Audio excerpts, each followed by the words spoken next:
Hey guys, இது உங்கள் friend Rihanna and இன்றைக்கி நம்ம டே 15 கன்சிஸ்டன்சி சேலஞ்ச். டே 14ஓட கன்சிஸ்டன்சி சக்ஸஸ்ஃபுல்லாக முடிச்சிட்டேன். அதோட vlog-ம் இதில் இன்க்ளூட் பண்ணியிருக்கேன். கண்டிப்பாக பாருங்கள்.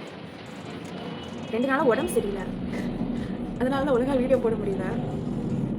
உடம்பு சரியில்லாதப்போ நம்மளால் எதுவும் படிக்க முடியாது, நமக்கு அந்த ஃபீலே வராது. கரெக்டாக ஃபுல் டே தூங்கிட்டே இருக்கணும், ரெஸ்ட் எடுக்கணும்னு இருக்கும்.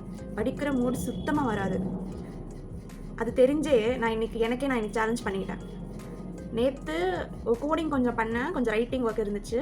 அண்ட் இன்றைக்கும் நான் வந்து ரைட்டிங் ஒர்க் தான் அதிகமாக பண்ணேன். காலையில் கொஞ்சம் கோடிங் பண்ணேன். ஆனால் இன்னும் நான் சப்ஜெக்ட்ஸ் எதுவும் படிக்க ஆரம்பிக்கல, நிறைய இன்கம்ப்ளீட்ஸ் வேறு இருக்குது.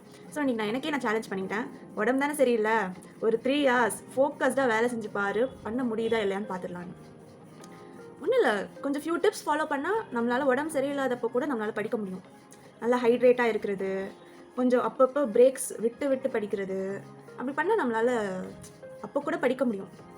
ஸோ அந்த டிப்ஸ் தான் நான் ஃபாலோ பண்ணலான்னு இருக்கேன்.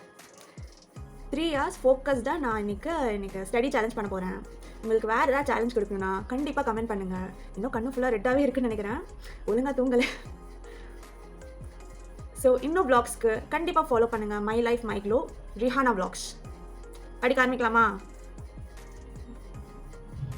என்ன ரெஹானா, உடம்பு சரியில்லாதப்போ கூட நீ படிக்கிறதெல்லாம் ரொம்ப ஓவருன்னு அப்படி சொல்லக்கூடாது. கன்சிஸ்டன்சின்னு ஒன்று ஆரம்பிச்சிட்டோம், அப்போ அது கரெக்டாக தானே முடிக்கணும். அதனால தான் ரொம்ப ஸ்ட்ரெஸ் பண்ணிக்காமல், உடம்பு சரியில்லைனா கூட சரி ஒரு மேக்ஸிமம் 1 hour இல்லைனா 2 hours கூட படிக்கலான்னு நானே சேலஞ்ச் எடுத்துக்கிட்டேன். 2 நாள் கொஞ்சம் தான் படித்தேன், அவ்வளோ படிக்கல. ஆனால் கன்சிஸ்டன்சி நல்லா மெயின்டைன் பண்ணேன். 3 hours-ன்னு யோசித்தேன், ஆனால் 3 hours இல்லை 2 hours தான் என்னால் முடிஞ்சது.